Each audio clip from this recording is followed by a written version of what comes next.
Hey everybody, this is Roberto Blake helping you create something awesome today. Welcome back to another YouTube live Q&A. I've got a little bit of a different setup going on here, so just kind of bear with me on that, but should be good. You guys actually should be getting better audio than you've ever gotten from me up until this point, and that's because I'm now using the Blue Yeti setup, so I've switched over. And just let me know in the live chat how you guys feel about that and whether or not this is just better overall audio for you and if the loudness is, you know, appropriate, if it's loud enough for you. Because, you know, what I try to do is improve the quality of the live streams. And you guys might also notice some subtle changes to the backdrop here. That's because of my new smart bulbs, which is really cool. I actually have a great video coming out this week about my HomePod. In fact, hey Siri, turn room teal. All set. Hey Siri, turn room orange. Done. Hey Siri, turn room purple. Okay, there you go. So, as you can see, that is pretty dope. So, really digging that. There have been some significant upgrades to pretty much everything here around Create Awesome Media. And there are a lot of cool things that I want to talk to you guys about. And today we're going to talk about the new YouTube settings that you have if you go into the YouTube Studio Beta. So the YouTube Studio Beta is actually pretty rad. We're going to talk a little bit about that, and we're also going to talk about some things to do with the YouTube algorithm as a whole, just because I know you guys still have some questions about that. So that's what we're going to be talking about here in the stream. Mostly we're going to be covering some of your questions around the new click-through rate features, and we're also going to cover impressions. They haven't rolled out unique users yet, and I'm going to walk you through just a little bit of the new YouTube Studio Beta.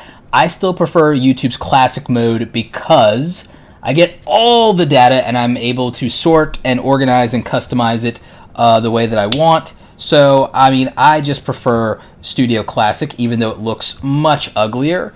That's me, though. There are some nice streamlined things for the rest of you in the new Studio Beta, and maybe organizing the information YouTube Analytics there will make more sense for you guys that way. So we're going to jump a little bit into that. And I want to know real quick, though, I want to queue up some questions from you guys. So what do you guys think right now about what's going on overall with YouTube? And what do you have questions about regarding YouTube Analytics? I want to answer some of those questions. We're doing some updates. A lot of you have asked about what's going on even with the YouTube Analytics course. We are still rolling that out, but because I found out that YouTube was updating the new features, I found that out a little bit early. I was like, okay, I have to change a lot of the material to reflect these updates and these new features, and I want it to be accurate. And the YouTube Analytics course isn't entirely focused on the algorithm, but we are putting some information on that in there. So I want to make sure that we're giving you guys the most up-to-date, accurate information. So I adjusted and have not released everything in the course yet because I want it to be right. Everybody who pre-ordered it, you're still getting it. And you're also going to get a coupon for something else that I have coming up really soon. So that's something that I'm really excited about. And also we have another training coming up that you're going to be able to sign up for via email. I'm also going to let those of you know how you can get to it if you've done any of the training events that we've done at Create Awesome Media and Awesome Creator Academy before. So if you've done that, then you'll get some emails on when we're doing another live training event that's invite only if you signed up for the emails. So we got a couple of questions.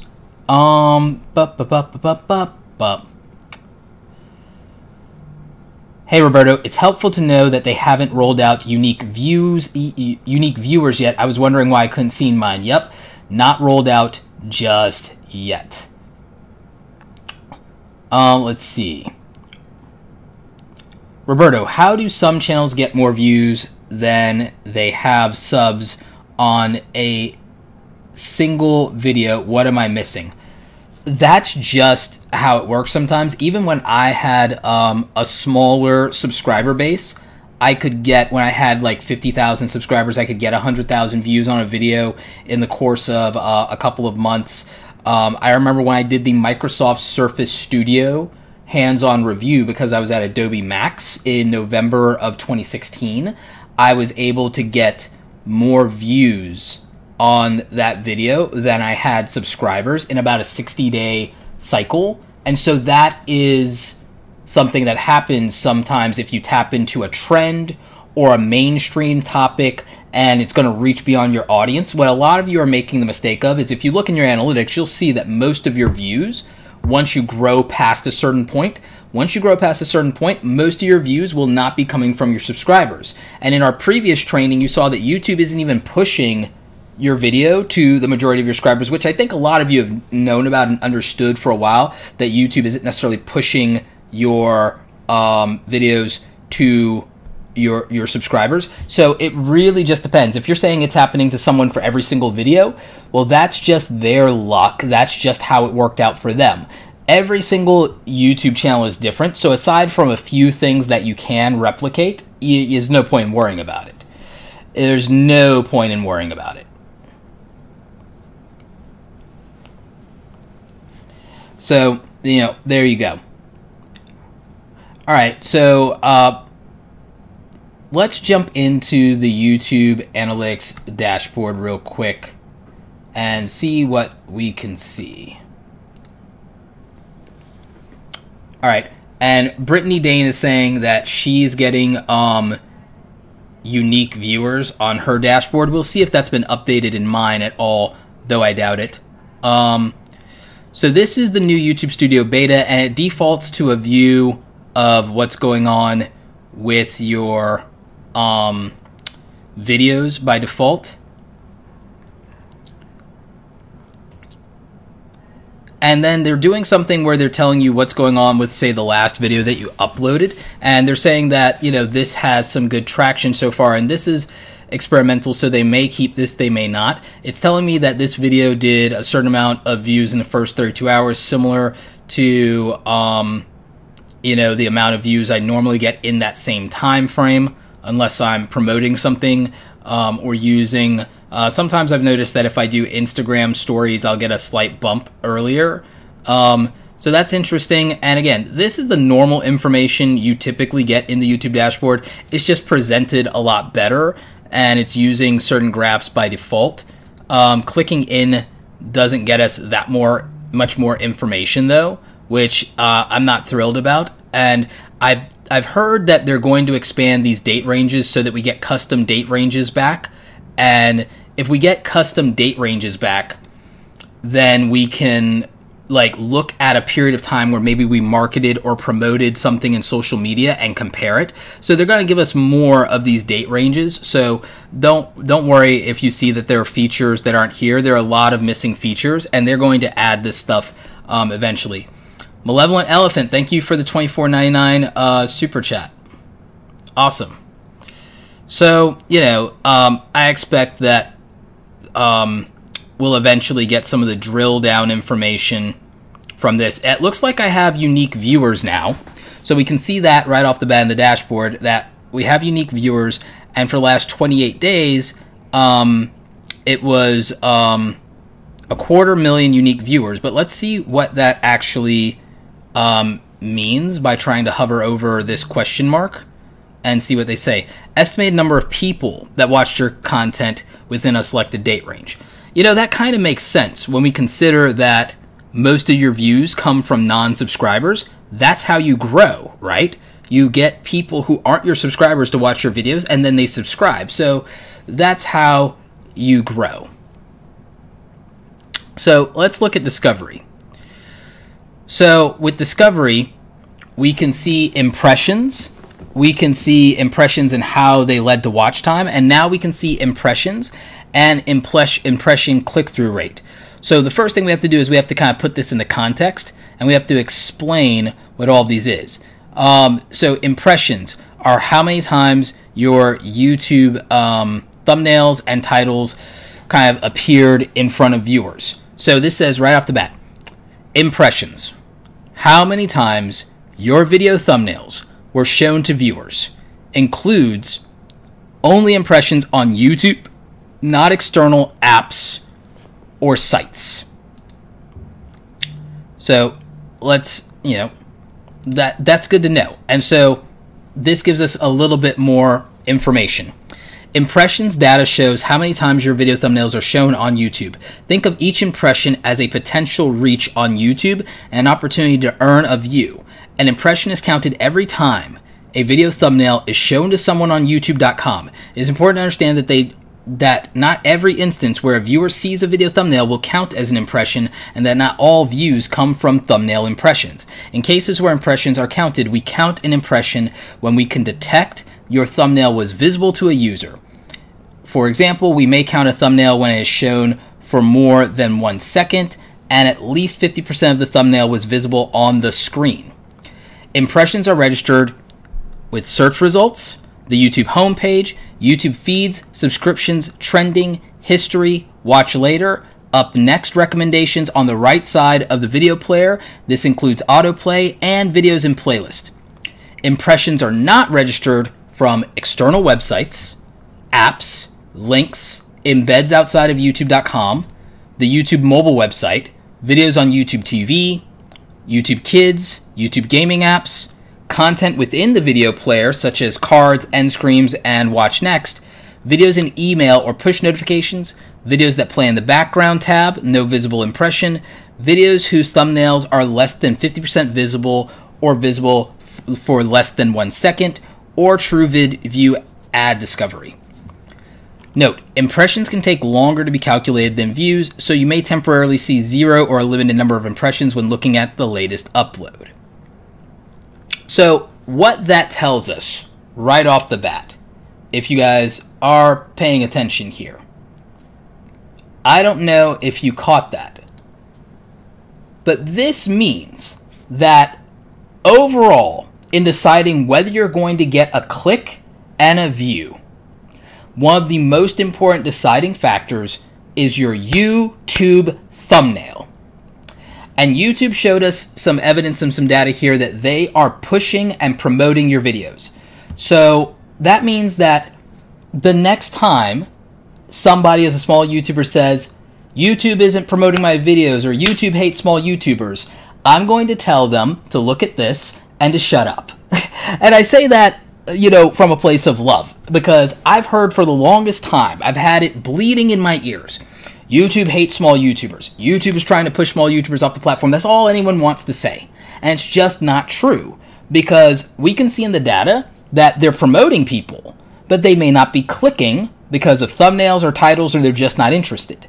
And so I think that that's important to kind of take with a grain of salt here.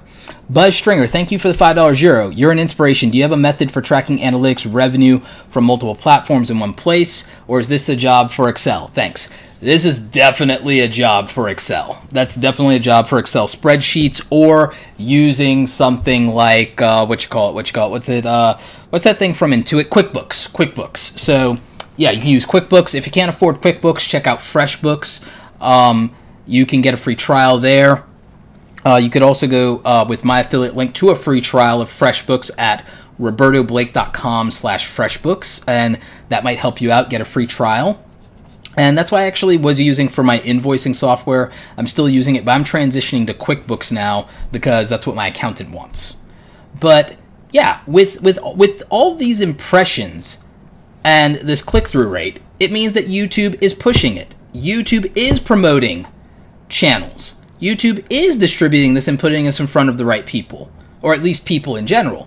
Now, for those of you, you're going to get discouraged. This is why I didn't think YouTube would put out this information originally, is because I felt that this might be discouraging to small creators, because what you have to understand is that in the world of marketing, A 2% click-through rate is fantastic. A 2% click-through rate is fantastic. A 10% open rate in emails is fantastic. So when you start to see single-digit impression to click-through rates, that might feel discouraging to you, but if it's above 2%, it's actually really good. It's actually really good if it's above 2%.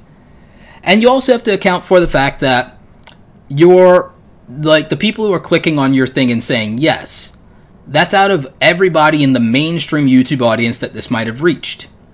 My audience is not necessarily going to be the people who like to watch Jake and Logan Paul or, David Dobrik, Liza Koshy. It might be some of the people who watch Lewis Howes or Gary Vee or Terry White or Jared Polin or things of that nature.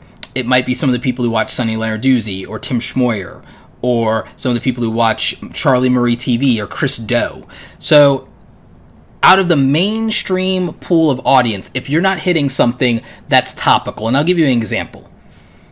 If you're not talking about the iPhone 10, if you're not talking about the Facebook scandal right now, if you're not talking about the whole Channel Awesome thing, if you're not talking about the any of the political things, it's a good chance that the majority of people available that you could be reaching may not care about the thing that you're talking about. If you're not talking about Marvel Infinity War right now, that's something mainstream that anybody could watch. If it's not something that anybody could watch, there's a good chance that even if your video is put out in front of them, they don't click. So there's that. Or if your videos are being promoted in recommended, and it's not something where the thumbnail is as attractive as the thumbnail on the video that recommended it, then maybe it doesn't get clicked. So you just have to really think about this stuff as a viewer. Think about it from the perspective of a viewer. Out of all the videos that show up in your homepage, out of all the videos that show up on the right side for you for recommended, which ones do you actually click and why? It usually has nothing to do with how many subscribers someone has, because the other thing I hear from YouTubers, small YouTubers, is I can't grow because I don't have any subscribers, so no one will take me seriously. No one sees your subscriber count for the most part when the thumbnail is recommended to them anywhere. All they see is the thumbnail and the title. That's how we all make decisions. So that's important.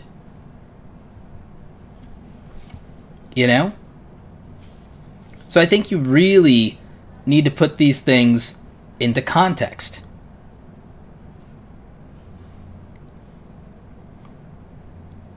So if you look at what videos are promoting your videos, like what Nicholas, is talking about here, then you're going to see a real big difference if you prioritize thumbnails that fit the niche that you're in. And I'm not saying copy anyone, but I'm saying if you look at the niche that you're in and you look at what a good thumbnail is in that niche and yours isn't up to par, even if the video is great, even if you go out of your way and you buy a super duper camera and lens, nobody knows about that. A lot of you are like, why can't I use royalty-free music, or can't I use this clip because I want to do this meme? Nobody sees that. Nobody cares because they didn't click on the video. Because the thumbnail, after you put 8 hours into editing a video, you spent 8 seconds on the thumbnail, and nobody's clicking on it. So I just really want you guys to understand how important thumbnails are, because impressions tells us everything we need to know. And do you know why I even know that as a marketer? Because for years, I was a Google AdWords certified account manager, which means that when I would, in my corporate job, buy Google and YouTube ads for the banners that I was designing and that my team was designing, we had to design these things to get clicks. And we knew that we'd have this huge reach of impressions, but that we'd only get 2 to 4% on average click-through rate. And then after that, we still had to convince people to buy things. And now that I'm selling my own online courses and things of that nature, I'm looking at exactly those same things. What drives a click? And so if you skimp on your thumbnails, if you skimp on your design when it's the packaging for a video, and you have good packaging you're more likely to get a click. It's not a guarantee, but it's more likely to happen. If you have bad packaging, it's less likely to happen because you're competing for people's attention. You're competing for their attention with the new Infinity War trailer. You're competing for their attention with whatever zany other thing or whatever cat videos out there, and you have to take it serious. You have to take it seriously. So you can't do lazy thumbnails and expect to grow. Now, a lot of you will say, but Roberto, I see all these other channels that have lazy thumbnails and they get clicks. You're not them. Don't worry about it. Don't worry about what other people are doing. It doesn't matter what other people are doing. Fight for your channel and don't worry about what other people are doing. It's really just that simple. So I'm looking at some of your questions. You guys are throwing out some really good click-through rates. That's awesome. I really am excited about those of you who have like over 5% click-through rates. It means your channel's doing better than you think. But after those click-through rates, you still have to keep people watching a video because you can clickbait people into watching a video, but the only thing is, after that, well, you have to actually get watch time and retention time. If you can't get watch time and retention time, then it doesn't really matter. So let's go back over to full screen of the analytics real quick. And by the way, you can get this YouTube Studio Beta by just going down to the bottom. You'll see a blue thing over in your YouTube dashboard that says YouTube Studio Beta, and you should be able to click on it. I don't think it's just for monetized accounts. I know some people are thinking that. It's just go down to the bottom, look for the thing. And then as far as where you can find click-through rates, you click on Discover.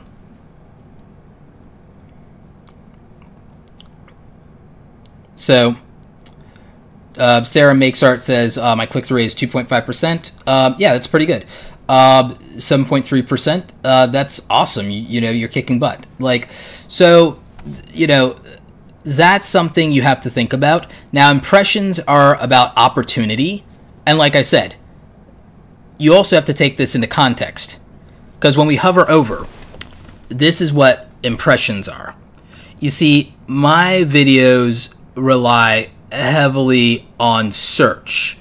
And when you look at where my impressions are coming from, YouTube is recommending my content, sure, and that accounts for maybe half of my overall impressions that lead to that click-through rate, but the other half really is from search because my content is evergreen in nature. So here's something interesting to note. For impressions, it says, you can increase the chance of YouTube suggesting your content by increasing your click-through rate and your video watch time. So this tells us something very important. You will hear a lot of criticism from people about YouTube marketers, YouTube certified experts, and anybody who says they know things about the algorithm. You will hear things from skeptics. And I understand their skepticism because YouTube and Google and people have gone on the record of saying, well, it's a black box and nobody really knows 100% of what's going on with the algorithm. None of us are claiming to know 100% of what's going on with the algorithm. I submit to you that in any black box, in any puzzle, it's really simple. You look at the bloody corners of the thing and you start to get a picture of what is going on in the center. And YouTube has made it abundantly clear, especially with these analytics, what it cares about.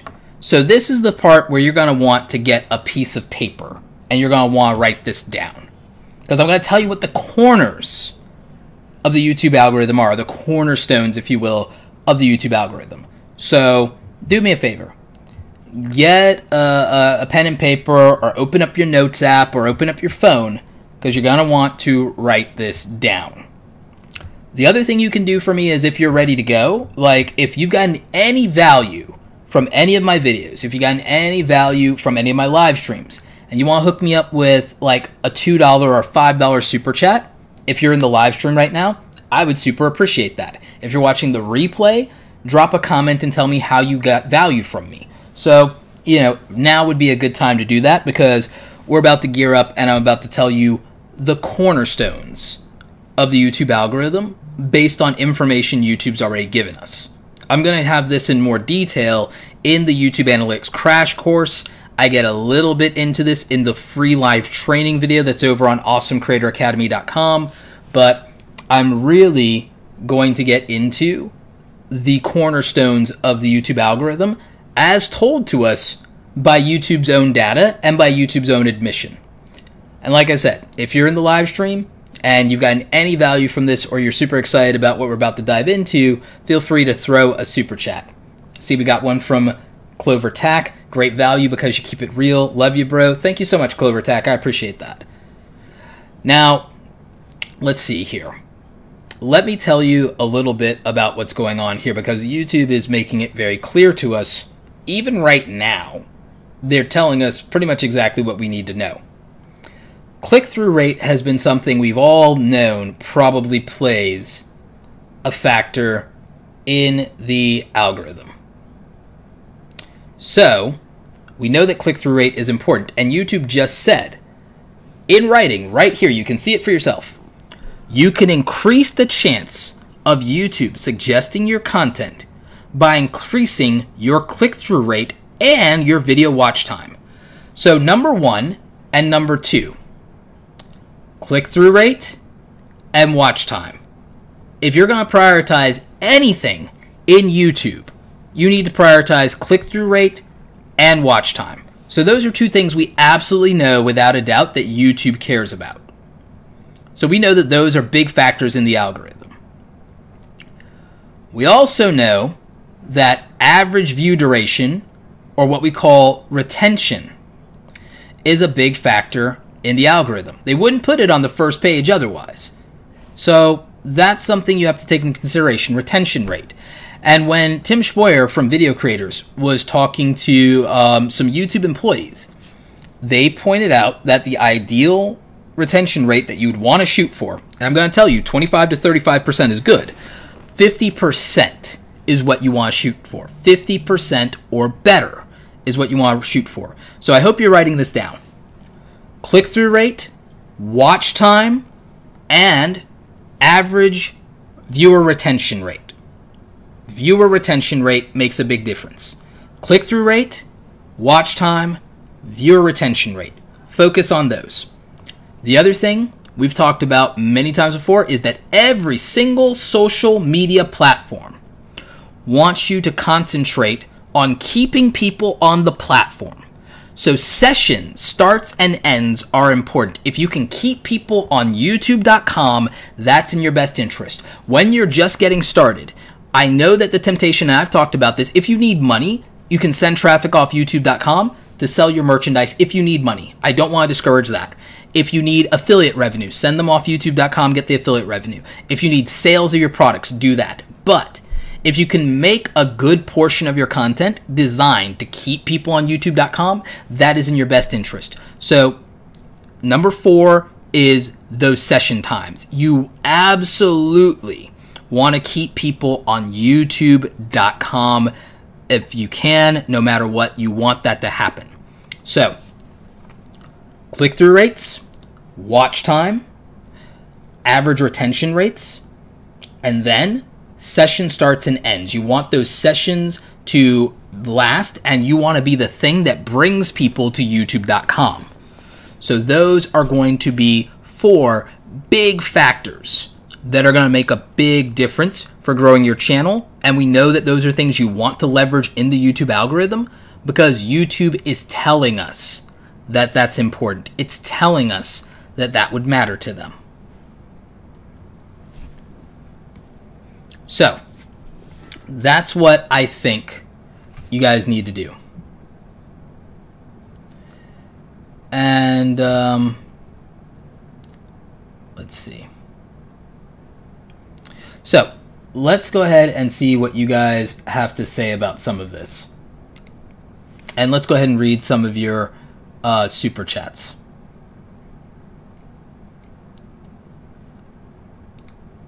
And I'm also going to go ahead and deputize Beanie Draws as a moderator. Beanie, feel free to help out here. And Clover Tack, you've been deputized as a moderator as well. So thank you, gentlemen. Dark Lordism, thank you for the 2 $10 super chats. I really appreciate that. Elevation Allah says, Roberto is the truth. Thank you, Elevation Allah. Appreciate you. The Magical Crafter, hey, welcome back to the channel. You're basically responsible for my channel's growth. Like 100% listen to this guy. Thank you so much. Appreciate that.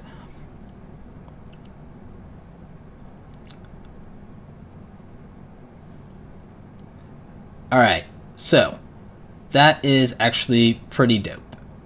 We got some pretty amazing people here in the community. Ant Pruitt says, I wonder if embedded video on your blog from your channel doesn't really count as much. Based on the information we have, it doesn't count as much.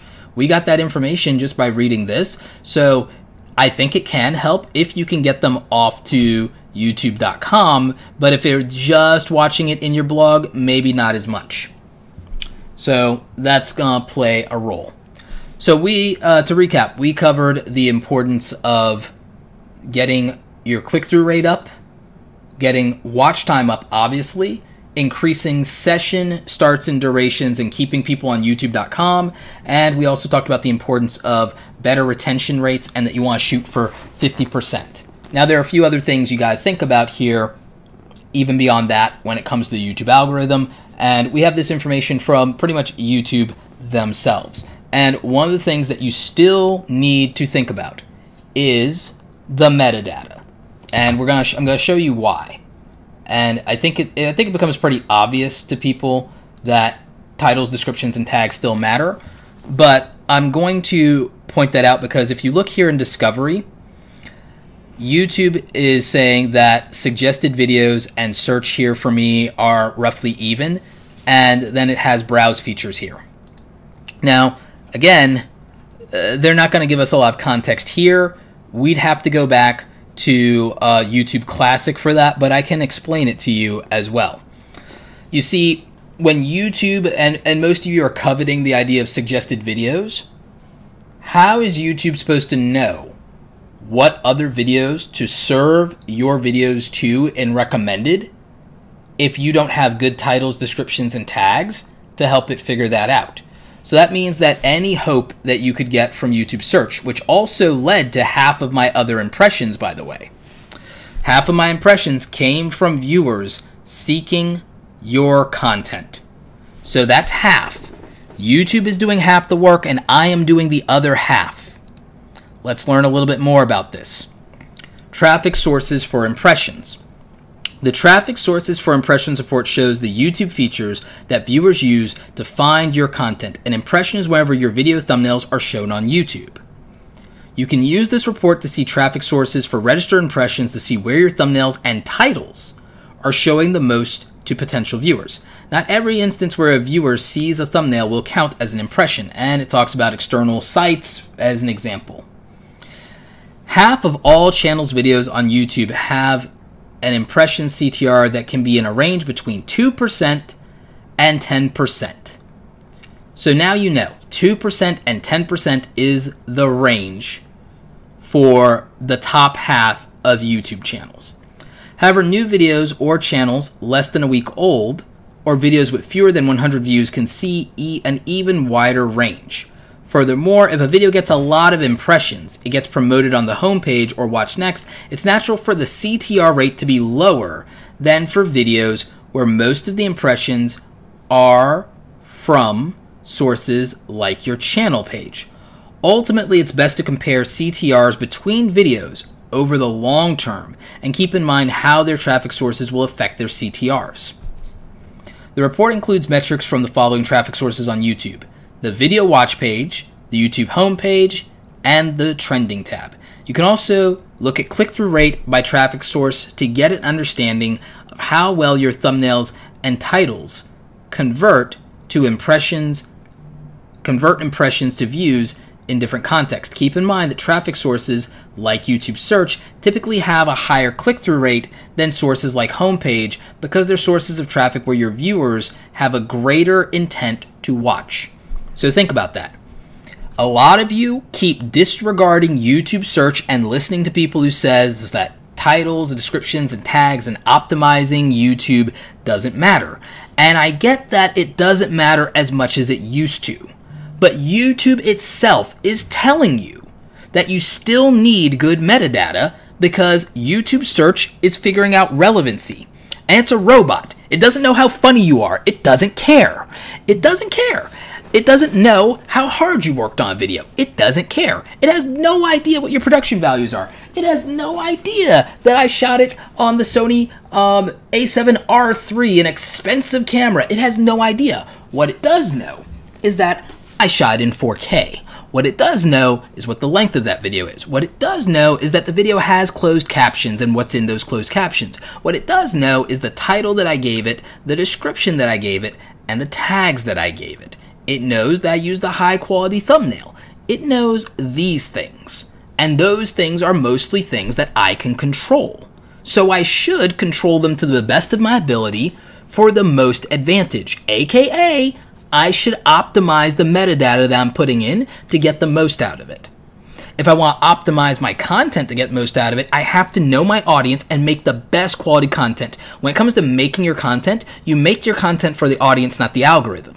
But when you are promoting, distributing, and labeling your content, that you do for the algorithm. So just keep that in mind, and I would take that to heart. Metadata still matters. So we've covered 5 things that YouTube algorithm really does care about, and you've seen it in black and white for yourself. It's not me making this up. I don't make the rules, I just master the rule book. And so we know that click-through rates matter, and that's why they're giving us this information. We know and have always known that watch time matters. We've always known that retention rates matter. And we know that every social media platform wants you to keep people on their platform. So we know that sessions matter.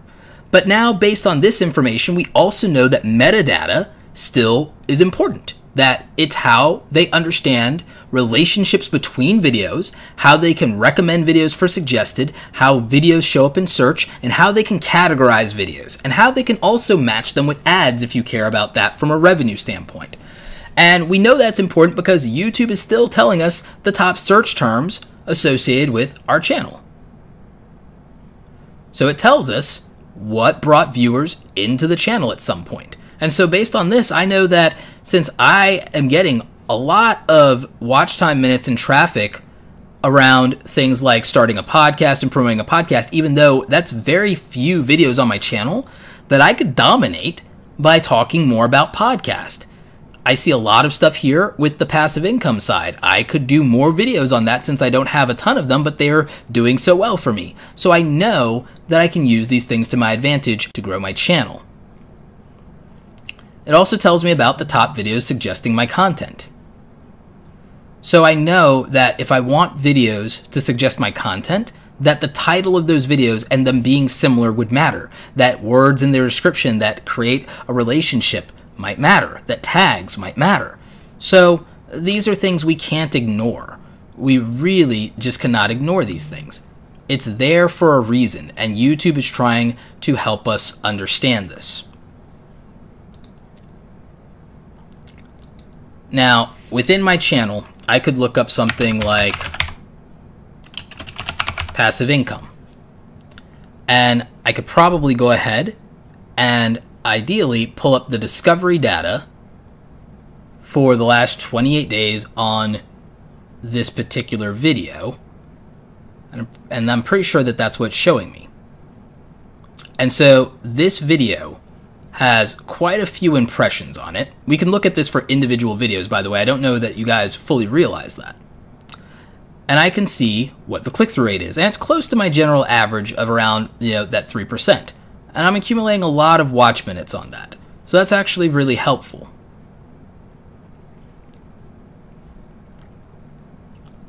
So it's really good to know that where a lot of the traffic, the overwhelming majority of this traffic is coming from, is suggested videos.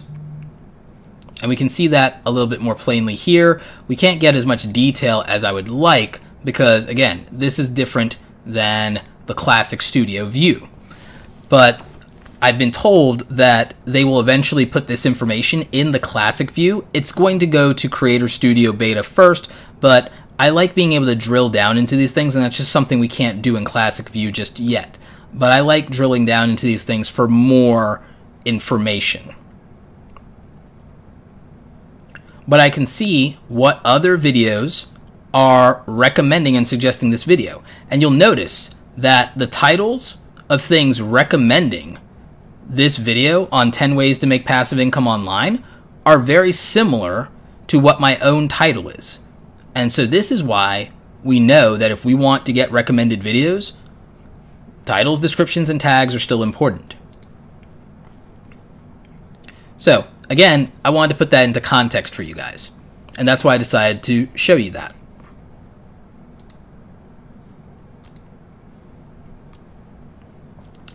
Now,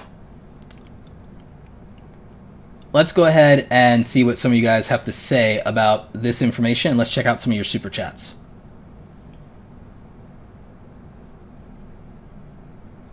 Photo Mike, how's it going? Respect, Roberta. Your tips have helped me get to 17K subs on my photography channel and still climbing. Awesome.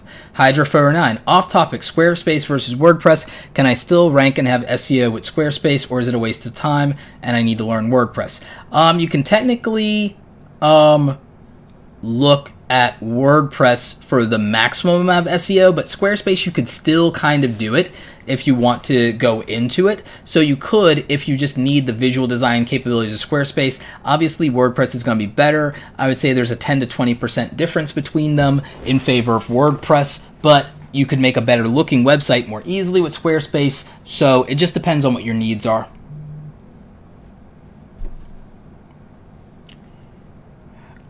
Brittany Dane, Roberto, it seems we're not able to look at the audience retention of individual videos like in Studio.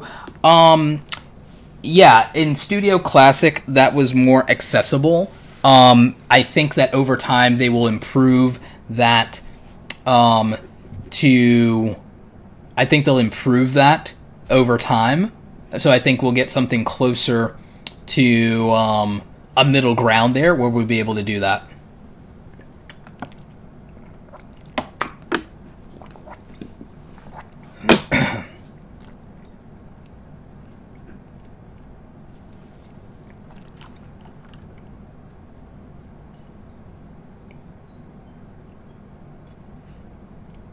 I think that was the super chats that I missed so far. Yeah, I'm pretty sure that that was.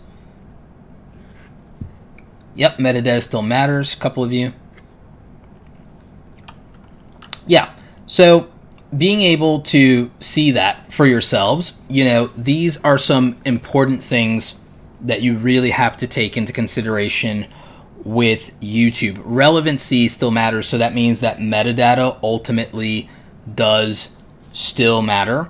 And so now that I've spelled it out, you know, the algorithm doesn't seem like such a black box anymore, right? I mean, there are things that we can't know, but there are certainly things that we do know and that ultimately matter. And one of those things that we have to look at is view velocity and watch time velocity. So if you're not familiar with that, let's go back to the dashboard and look at overview.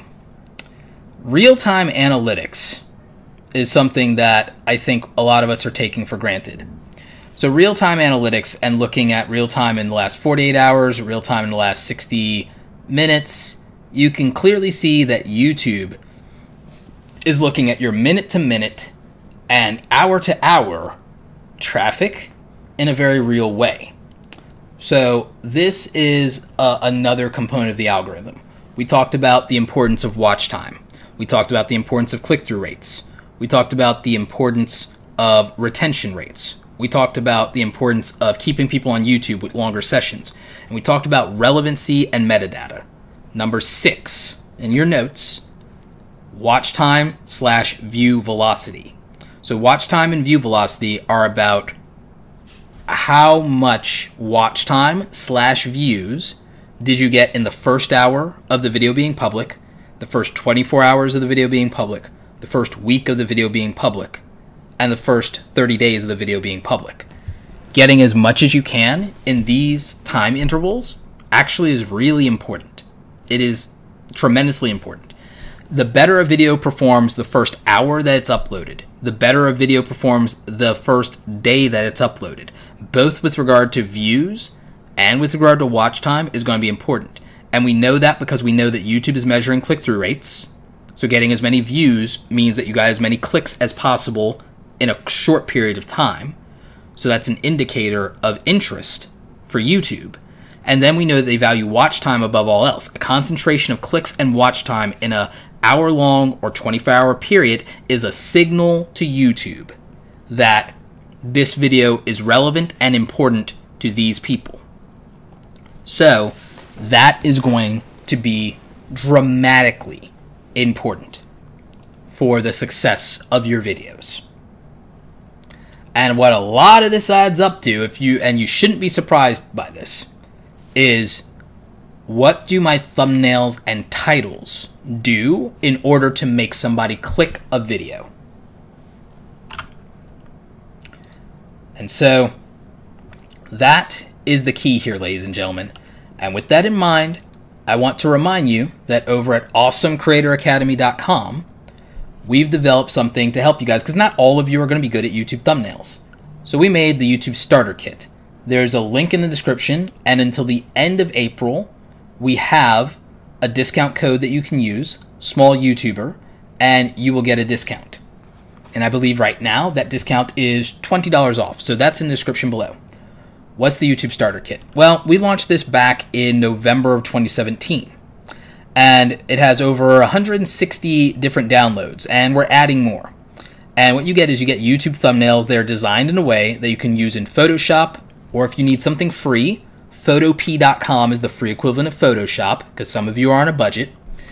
Or you can use GIMP. GIMP is a free tool that's similar to Photoshop, and you can open up Photoshop files. You can also use Pixlr. And you can change the photo and text to your photo and text and have some of the better designed YouTube thumbnails out there. So with this graphics pack that's normally $99, you're getting over 160 downloads. I believe there are about 70 or 80 thumbnails. There are about a dozen pieces of channel artwork. There are a couple of end cards for YouTube, lower thirds, all the graphics you would need to make your YouTube channel stand out and look good, and to make click-worthy thumbnails, and to make channel artwork that helps your brand stand out. And then end cards that can help you get people to other videos, so you can increase YouTube watching sessions, and you can increase watch time on your overall videos, and trigger some other things in the algorithm that we're going to talk about later. So if you go to awesomecreatoracademy.com, we have a link in the description for the YouTube Starter Kit, and we have a discount code for there, because I think we just made it very clear how important YouTube thumbnails are, and not all of you are going to be great photographers or great graphic designers, and that's okay. One of the things we've been looking at adding to the YouTube Starter Kit is actually, in addition to all the graphic design stuff, some actual photos you might be able to use. Photos of things like laptops, cameras, or just nice textured backgrounds, things that can help you. So we're always adding some new resources to this, and there are more to come. So you can check that out at awesomecreatoracademy.com. And again, the reason we made this is because it is affordable, and with the discount code it's more affordable. Hundreds of YouTube creators have downloaded it, and it's ultimately working. People are getting better videos that have thumbnails that represent them well. So if your videos look good, you can't have them in crappy packaging, because you saw it yourself. In the Discovery tab, that click-through rate is brutal, and you have to improve that click-through to impression ratio in order for YouTube to promote your videos more. YouTube is saying it. You can increase the chance of YouTube suggesting your content by increasing your click-through rate on your video and your watch time. Improving watch time is going to be making quality videos. There's no doubt about that. But also, you'll get more watch time if you get more views. And views come from clicking on your videos. And what drives clicks? All of us are YouTube viewers. It's nice thumbnails and good titles. And a good title might be subjective. It might be that you have to make a title a certain way, but you can kill it on the thumbnail, and that will help you get more clicks, more views, more watch time, more subscribers, more everything that you want. And it all starts with better thumbnails. And so I want to emphasize the importance of that. And so I made a tool that, if anything else, if nothing else, can remove the excuse of why you don't have good thumbnails. So that is something that is available over at awesomecreatoracademy.com. Now, speaking of thumbnails, and speaking of the things we talked about the importance of watch time, retention time, click-through rates, session durations, and of course, relevancy and optimizing your metadata. Those things are all important. And we also talked about the importance of watch time / view velocity. There's something else we have to talk about. We also have to talk about the importance of getting more people to watch more of your content. I'm going to find a better phrase for this, but we're going to have to call it depth of video views for now. So depth of video views is number 7. I want you guys to take this one to heart. If you can get more people to watch more than one video on YouTube, if you can get them to watch 2 or 3 videos in a row from you, it's going to go a long way toward helping your channel, because YouTube is profiling all of us to see what we like watching and to give us more of what we like watching. YouTube has come out and told us that they look at our search history and they look at our watch history. And part of us knowing that has to do with, some of the browse feature sources that we're aware of. For this, I might have to go to YouTube Studio Classic to show you exactly what I'm talking about.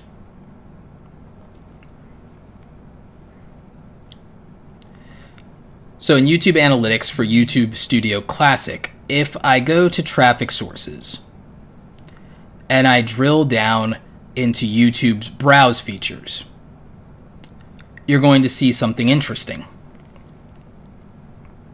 You're going to see watch history and watch later. Watch history and watch later. That's interesting. That tells us that they know what we've previously watched and can make recommendations to us based on what we've previously watched or what we've tabbed for watch later. So YouTube knows what we're watching. If you watch more videos from a creator, just like when you comment on or like more photos from someone in Instagram, it's more likely that the algorithm will promote that to you in your feed. So the more frequently someone watches your videos, if you have that depth of video views that we talked about, number 7, then there's a better chance of YouTube promoting your content. And so a strategy for accomplishing this might be to make a series or to cover the same subject a couple of different ways. Primary example, you did a product review. Let's say you're me and you bought the DJI Mavic Air. You could do a video, DJI Mavic Air unboxing, DJI Mavic Air review, DJI Mavic Air review after 30 days. Is the DJI Mavic Air worth it? DJI Mavic Air versus DJI Mavic Pro. By having those videos, a couple of things happen. When I polled you guys, I got like 1,000 votes on this in the community tab. And it turns out that the average number of video views before you became a subscriber was usually between 3 and 5. You usually subscribe if you watch 3 to 5 videos that are similar to the video that brought you to the channel in the first place, that you came to the channel for. So you need depth of content, which means if you're a small creator and you aren't making a lot of content yet, or you haven't made a catalog of content that people can binge watch, don't be surprised that you're not growing yet, and that's why it takes time. That's why it's taken me 1,000 videos to get where I am. I've done over 1,100, going on 1,200 videos in YouTube that are public, and I've done videos for other people and other channels. So when I say this, I really do understand that it takes a while to get enough of a volume of content to keep generating subscribers long term. It's not always every new video you put out that's generating your subscribers. Sometimes that's the way people are finding you, and it's your old content that people are watching that will get you the sub. And that happens to me all the time. So just keep in mind that you're going to have to make a lot of videos about similar topics before you build traction. It's why having a niche in YouTube can be a faster track to growth, and it can be valuable if the niche is big enough, if the audience for that is big enough.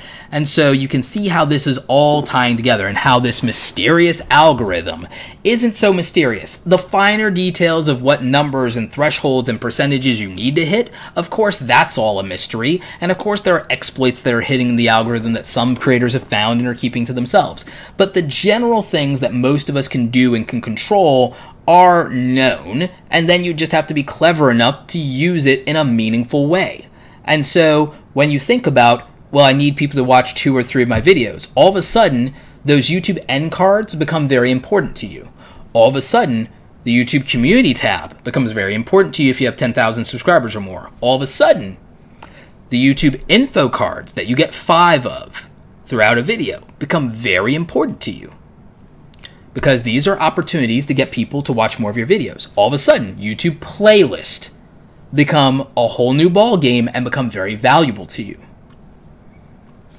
So as you can see, this mysterious algorithm isn't so mysterious. We've talked about 7 of like what you could consider the 8 corners of this algorithm. And then finally, the last one that I'm going to talk about before we get, into some other things here is I want to talk about the importance of understanding your audience, because that's the 8th corner of the algorithm.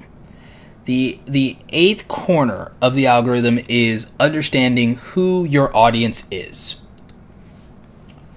So when you understand who your audience is, you will adjust your YouTube strategy accordingly.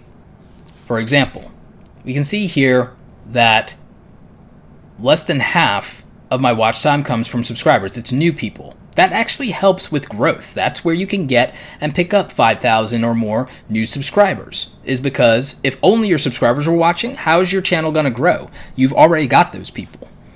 Now you need them because you need the watch time, you need the views, you need the loyalty, you need the engagement. And of course, this is the audience that you were trying to grow in the first place. You can't just chase new people. But if you don't get any new viewership, then your channel doesn't grow. So you have to balance that. You want a good ratio and a good mix of subscribers versus non-subscribers. Now that being said, you also have to figure out who your audience is. The biggest overall audience on YouTube with the most disposable watch time is teenagers and kids. You'll notice that's the smallest amount of my audience. I'm not tapping into mainstream YouTube. If I wanted to grow this audience, it would mean talking about YouTubers and what big YouTubers that are more popular that they like are doing, or commenting on something of that nature. That's not really my interest or my style. The only way I could accomplish growing that audience would be if I'm interviewing or collabing with these larger creators. And there are some things in the works around that, not really for the purposes of growing that audience, but because those people happen to be friends of mine. People like Sean Duras, people like Grant Thompson, King of Random. So I want to do more of these interviews and get into how my friends became successful and also do some fun stuff with them.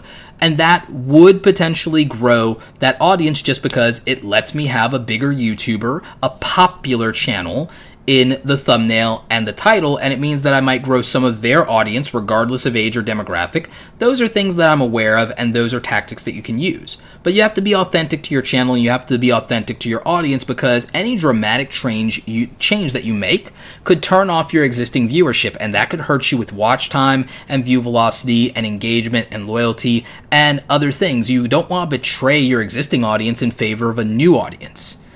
Now, the younger demographic has the most disposable watch time. For everyone who's asked how I don't have 1 million subscribers or why I don't get more views on videos, it becomes very obvious when you look at what my age bracket is. The bracket of people who watch my YouTube channel at some point have to go to work or tuck in their kids. So it doesn't mean that they can sit around binge watching 3 to 5 of my videos every single day, at least not the majority of my audience. My ride or die followers, my followers that are the most loyal, and if they're getting value out of it or they just need extra help because they're trying to accomplish a goal in a period of time, absolutely, yes, that's going to happen. You also have to look at the diversity of content that I'm doing versus somebody who niches down. This is not uncommon in the niche that I'm in with entrepreneurship and tutorial style content. It also is not hero content that's going to go viral. So knowing my audience means that I can put the other 7 main components of the algorithm into context for me, and I can build a strategy based on knowing who my audience is, what they want.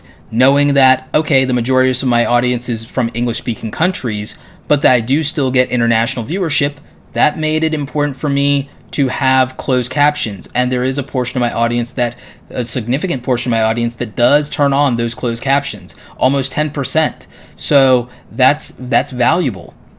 Those people all matter. And since we know that individual viewers, unique viewers back from the overview was almost over 250,000 unique viewers, then that could mean that that's as many as 25,000 people that might need those closed captions. So I can't ignore that. That's a sizable audience. So this can help you with your decision making. If you understand your audience, then you can put the other components of the algorithm into context. So you can't ignore the demographics. You can't ignore what your audience is essentially telling you and who they are. So when you think about the YouTube algorithm, I've given you 8 real important things to think about. I told you about the importance of overall watch time on videos and the channel. We talked about the importance of view and watch time velocity. We talked about the importance of retention rates and that you really want to hit like 50% retention rates. We talked about click-through rates and that between 2 and 10% is amazing for you. We talked about the importance of still optimizing for metadata. We talked about the fact that YouTube and all social networks really want you to keep people on YouTube as long as possible so that those sessions are definitely important. Those viewer sessions, don't take traffic off YouTube if you can help it, unless you really need the money from affiliates or product sales.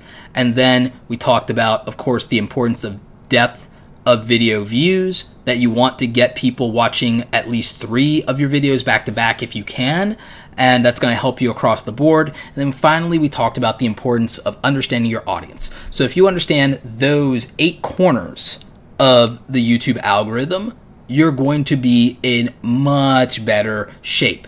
Working our way to the center of the details of that, maybe we never accomplish it, but this gives us something actionable that we can always do. This gives us something that we can always do and that we can control for ourselves. And with seeing impressions and click-through rates, we have to take individual responsibility for the success of our YouTube channel. It's not YouTube deciding to hurt us, to make us fail, and not push our content. It's very clear that YouTube is promoting all of us, and it's doing it the best way it knows how, and that we need to supply it with relevant information, that we need to make sure we're feeding our audience what they want, that we're making enough content to support a growing audience and growing community. And so I think that ultimately we have a lot here to unpack that's within our control, and you also see just how important YouTube thumbnails actually are in determining the success or failure of your YouTube channel. Ultimately, YouTube thumbnails can make or break a YouTube channel in some cases. Of course, there are people who can get around that, but ultimately, that's going to be what the majority of people react to. We know that books are judged by their cover. We know that people are superficial. I mean, have you guys seen Instagram?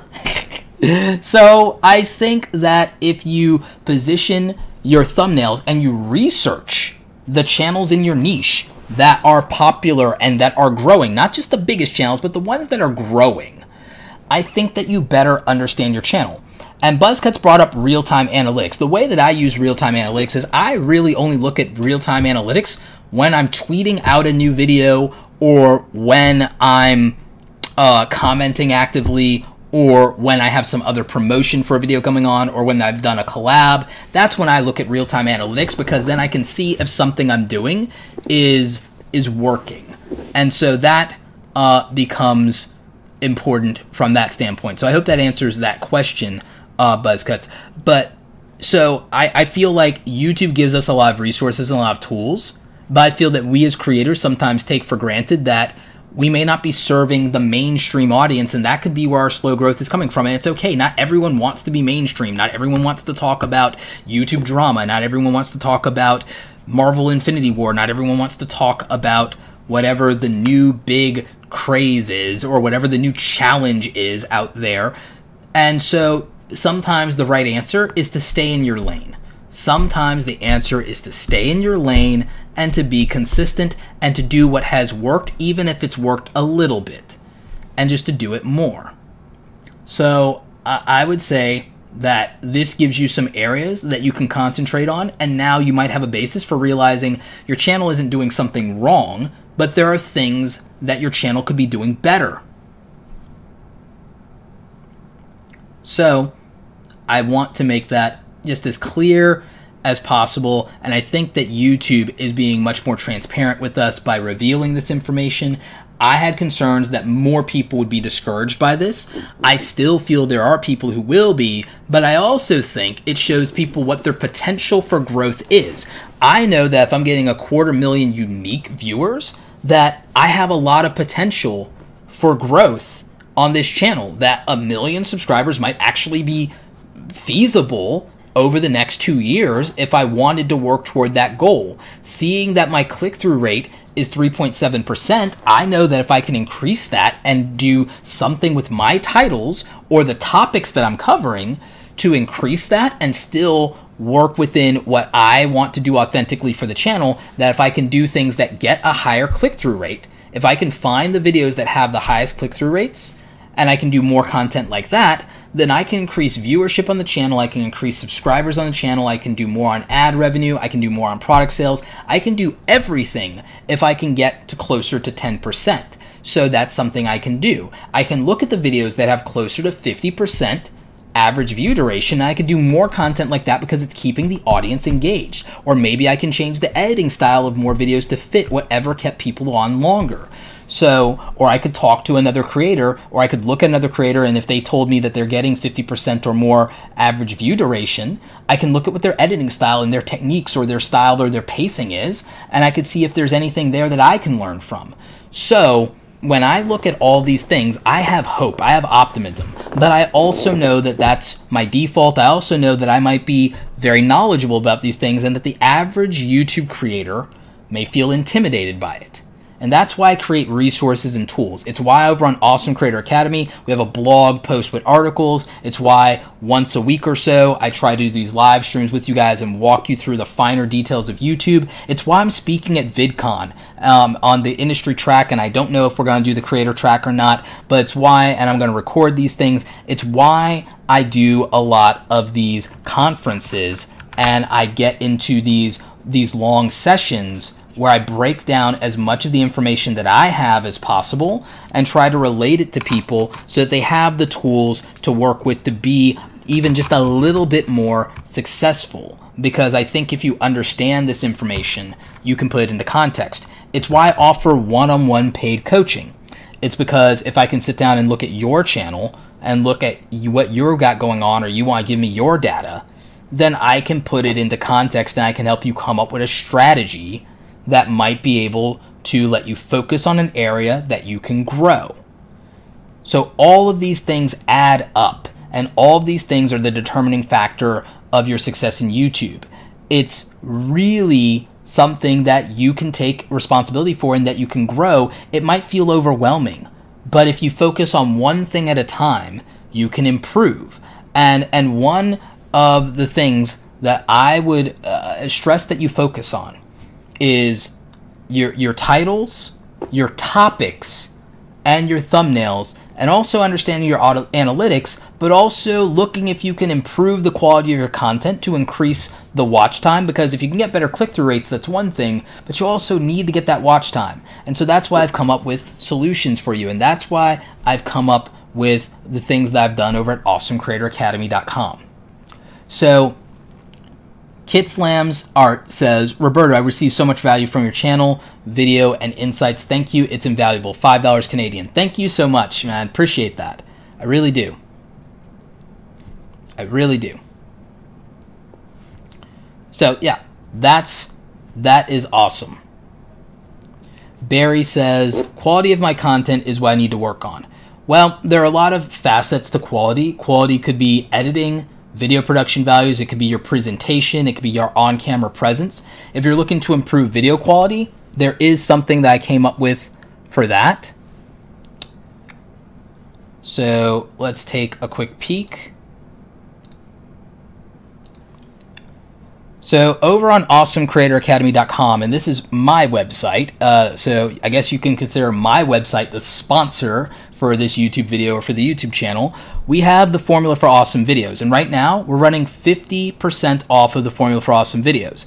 And what you can learn is to improve your on-camera presence, your video setup and gear, how to research and plan your videos and your topics, the techniques for filming proper videos, and then also my personal secrets for managing and maintaining and making more awesome videos. The things that I do with B-roll, the things that I do with batch recording, the things that I do with regard to how I organize the release schedule of content, how I mastered evergreen content, and my strategy.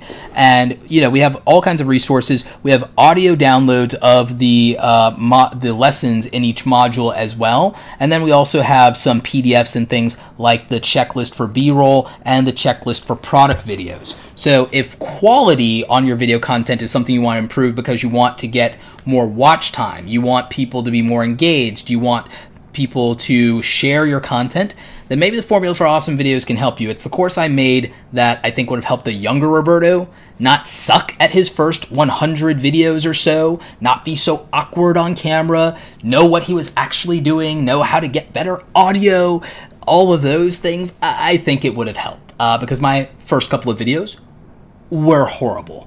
They were bad. I could have never done a live stream like this back when I was doing my first couple, like first 50, first dozen, first 100 videos. It was bad.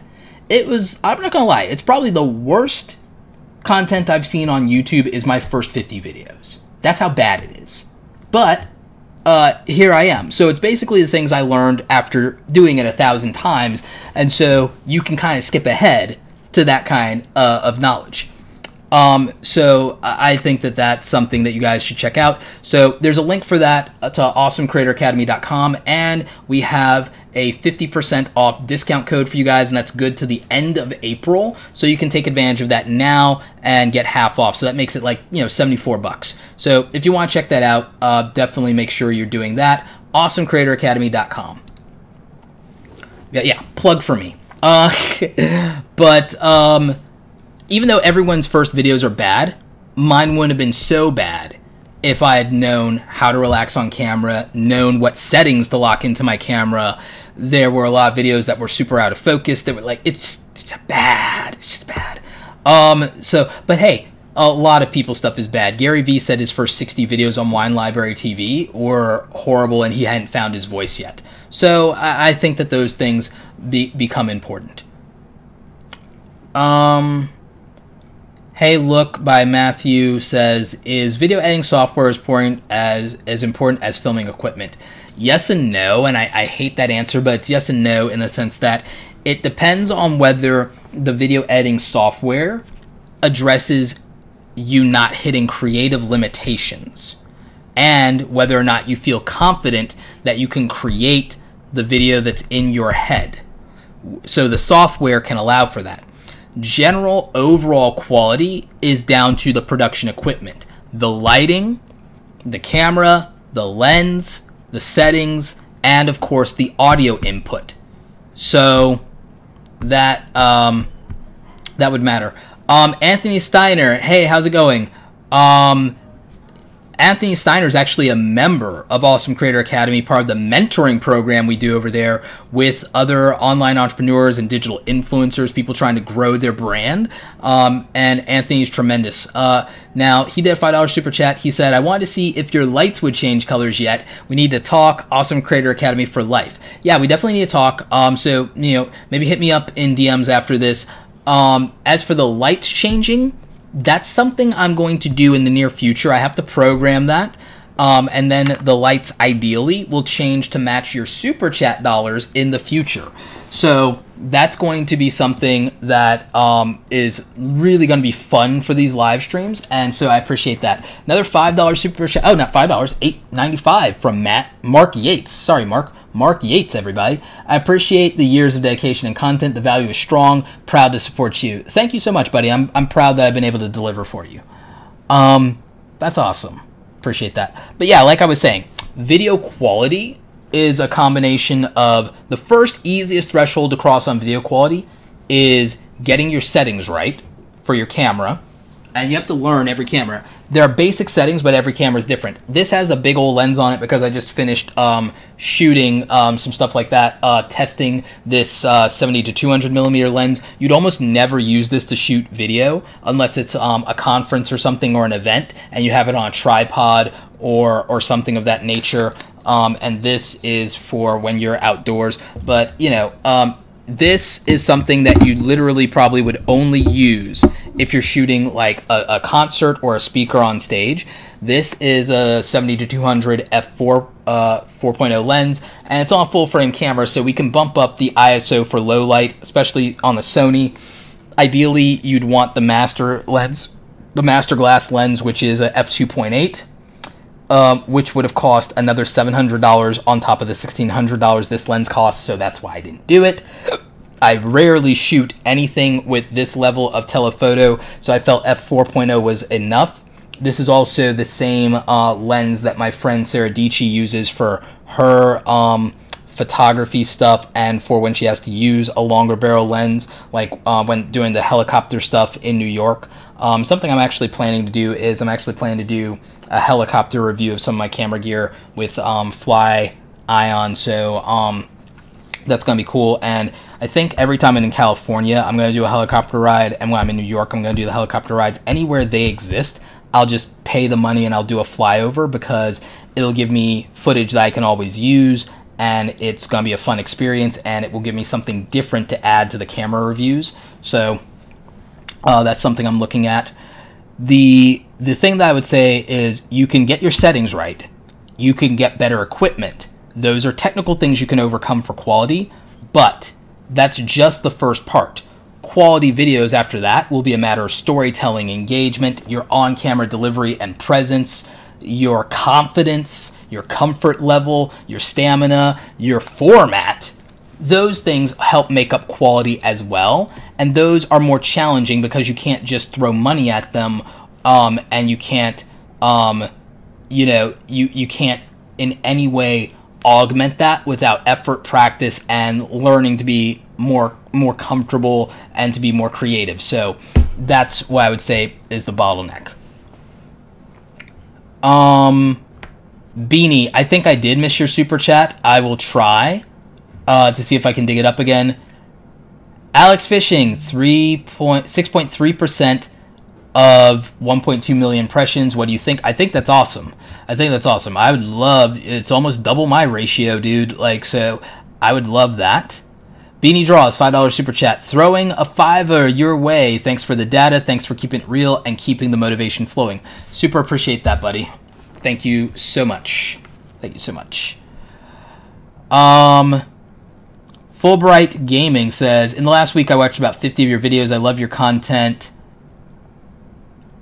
I love all your content on here so far. Appreciate that, Fulbright Gaming. Let me ask you something. Fulbright Gaming, since you watched a bunch of my videos in the last week, have you been recommended my videos more by YouTube?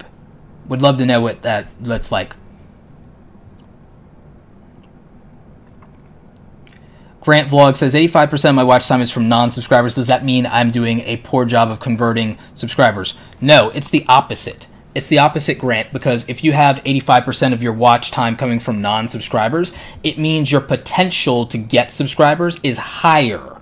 It means that you have a higher potential because you have all these people and you haven't converted them yet. Like I said, on average, it takes 3 to 5 videos to convert someone to being a subscriber. With vlogs, it could take more or less, just depending on how interesting individual vlogs are. Black Sheep says, Roberto, I'd like to say I really appreciate your info and the articulate way you deliver it. Thanks. I appreciate that. That's awesome.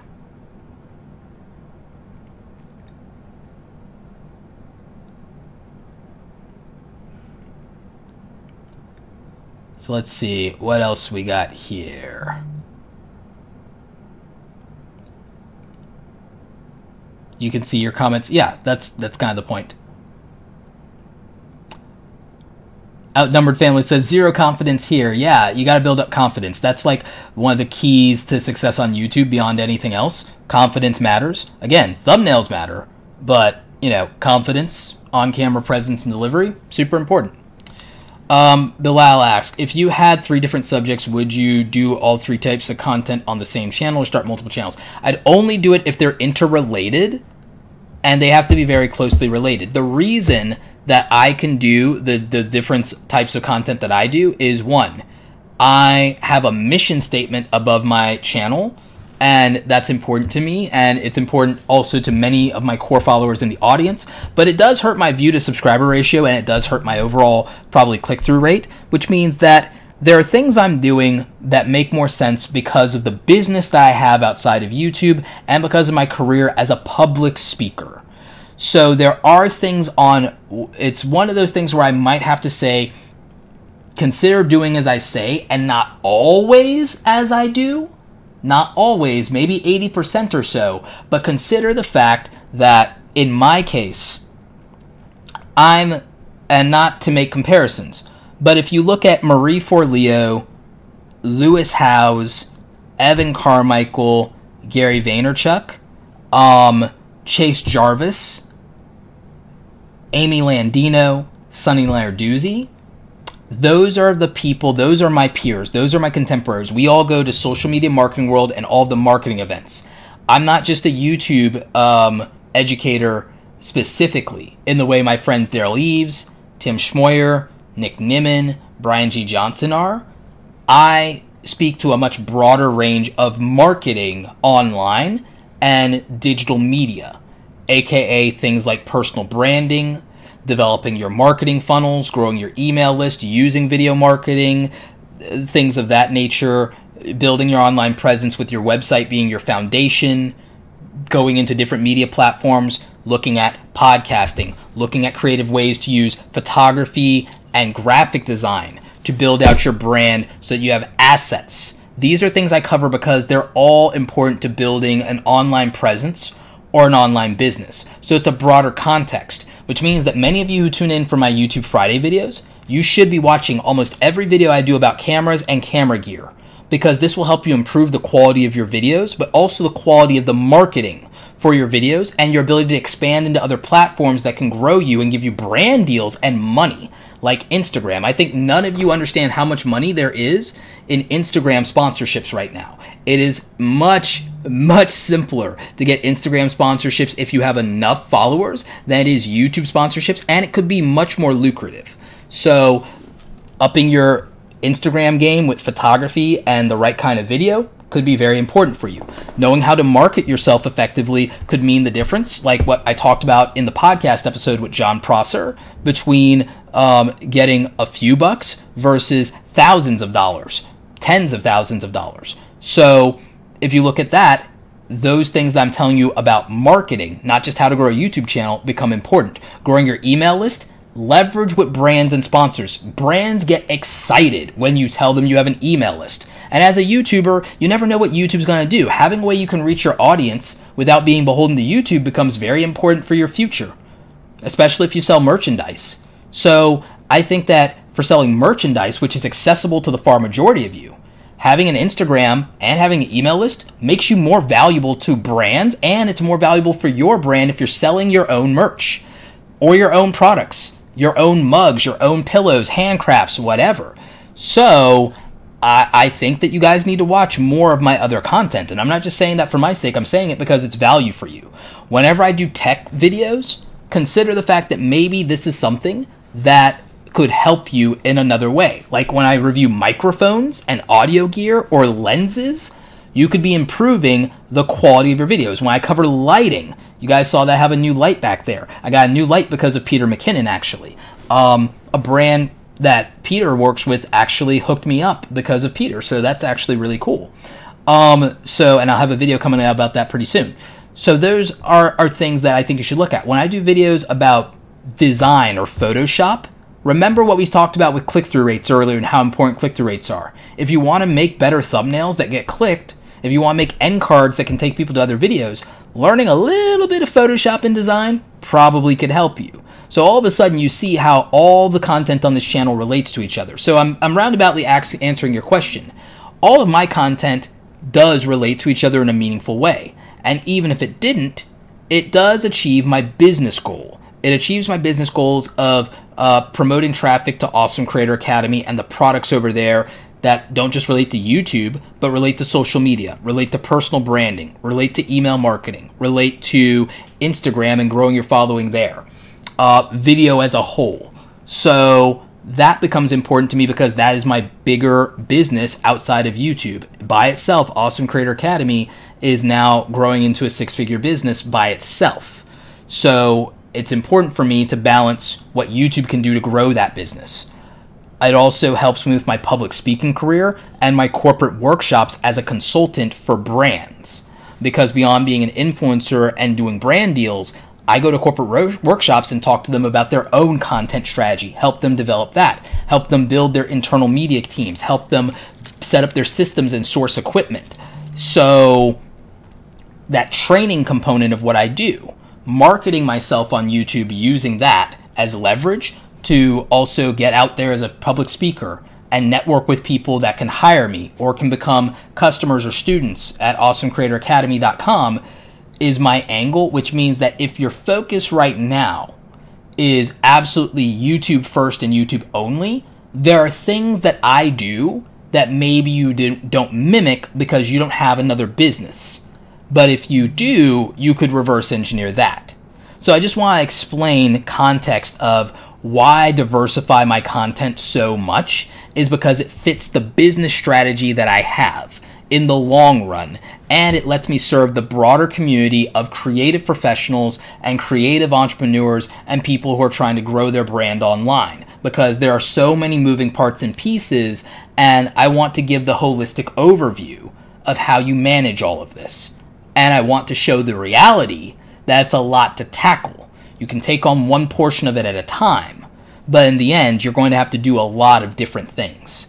You might need to develop one platform at a time. Maybe you develop Instagram first, and you get very comfortable with that, and it gives you leverage when you go to YouTube because now you're comfortable on camera. You understand good photography, good design, good type, and color schemes. And so Instagram is a really good thing to start with and then jump off to YouTube because you can practice live that goes away in 24 hours and then you feel really comfortable, you feel more confident, and then you're better at YouTube. You can do brand aesthetics and set up your grid and do all this nice stuff, and then you kind of have a style that makes sense to apply to your YouTube channel because you've set up the visual branding.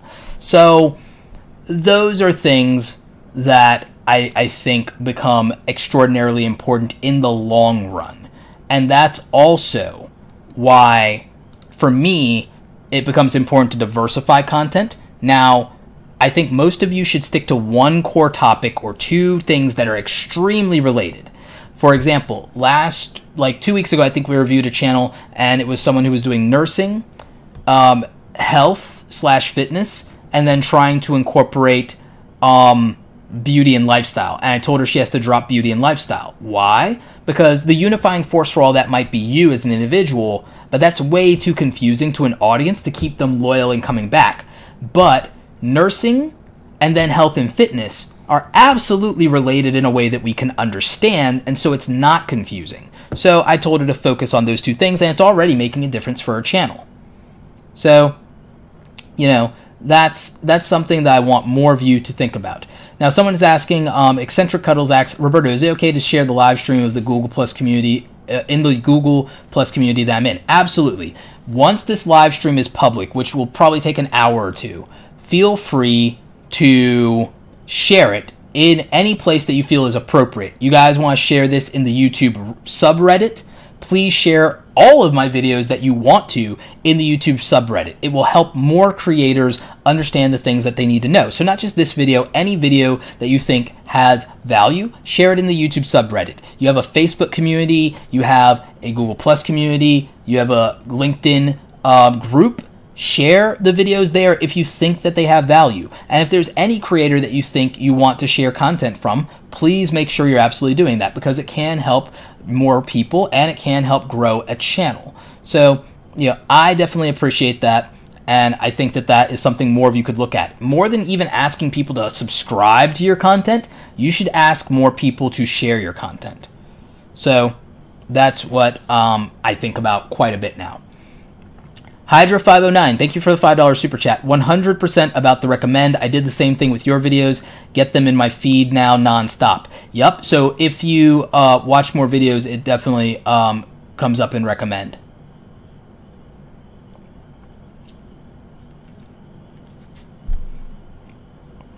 Getting a little dry there. Financial information. Awesome. Roberto, I just received a community guideline strike. That's not awesome. The video uploaded today was a series of news that I usually upload every week. Thank you. So with community guideline strikes, especially when you're covering news topics, one, I would look at possibly getting that repealed. If you need to repeal a community guideline strike or what you think is a bad copyright strike, tweet at Team YouTube or tweet at YT Creators and see if they'll take a look at it for you. That usually helps prioritize things, but also email them about it, email support about it, because if you're doing news, I could see how it could inadvertently get stricken by the algorithm, because unfortunately you have a lot of people doing what's called newsjacking, and so sometimes they will use a news headline as clickbait, and then it's something that really is against community guidelines, and it could set false parameters up in the algorithm, and then honest people are hurt by it as well. Your channel is financial information. It's probably the safest thing you should be able to do, so there's no reason you should have a community guideline strike. So definitely get that appealed, and definitely reach out to Team YouTube. They do mistakes on community strikes like all the time. My friend Bijou Mike was on 2 strikes that were completely an accident, that were wrong by the algorithm, and Team YouTube didn't do anything about it until there were some tweets. I helped initiate that, and even with 1 million subscribers, it was hard for him to get help on his own, so just make sure you're doing that. And so I hope that helps. Thanks for the $5 super chat, financial information. Appreciate you.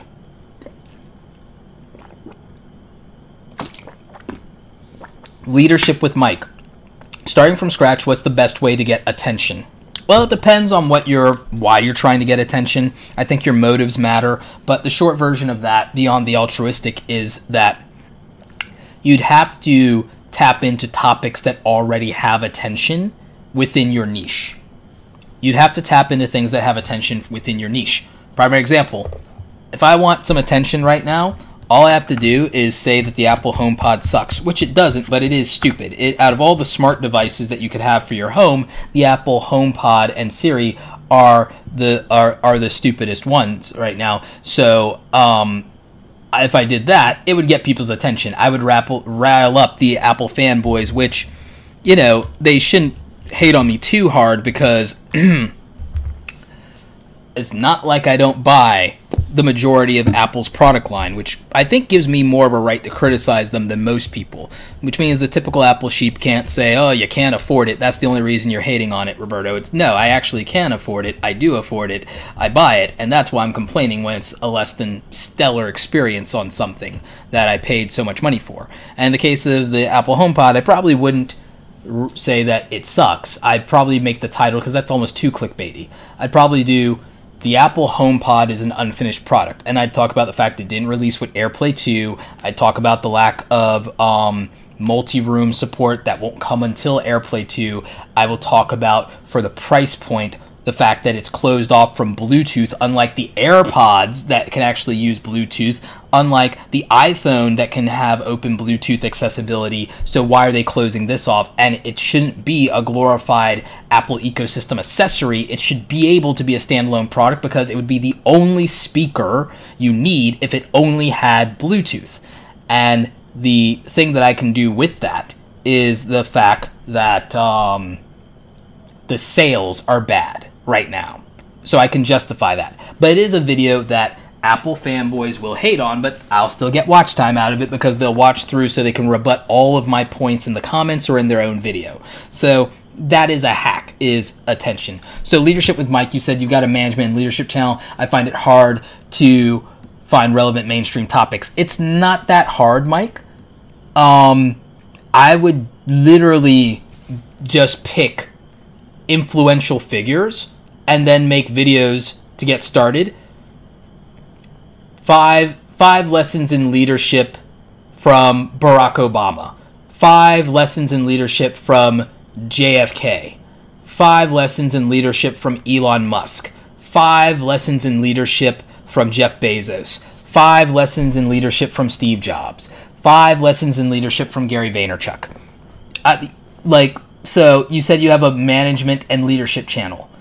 Literally going down a list of the top executives of the biggest Fortune 500 companies. 5 lessons in leadership from Mark Zuckerberg. That would do very well right now.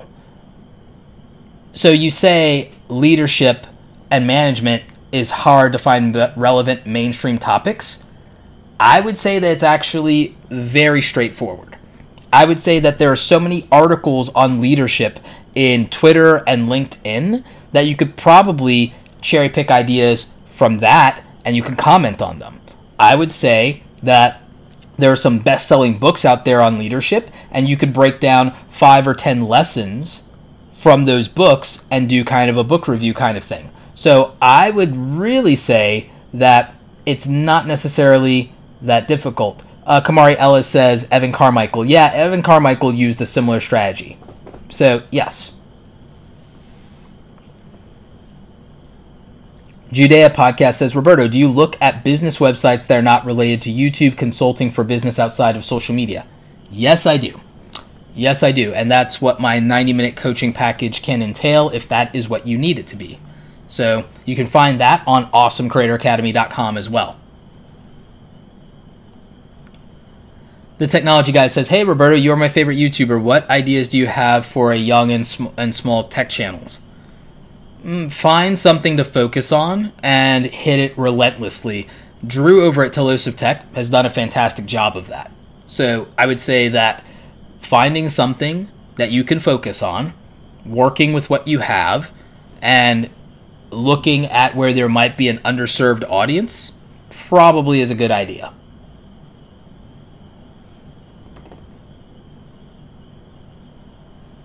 Canon versus Sony. Sony has better autofocusing in low light. Sony has less glass though. Canon has more glass, but that doesn't really matter considering you really only need 3 to 6 lenses and Sony has most of the coverage for that. So, but out of the box color science, Canon. If you need a flip out screen, Canon. So if you're a YouTuber that's in front of the camera, Canon. Unless you have a ton of money, you can go with Sony, and then you can buy a monitor screen like a small HD like I did, and then you can do that. Or you could buy an Atomos. So those are the things that you look at with Canon and Sony. Canon's also cheaper, it's more accessible. Sony has a bigger feature set, newer technology, and the mirrorless stuff has better overall image quality. So it's down to preference, right? It's down to what the goals of your channel and what your shooting style is. So that's where Canon versus Sony is.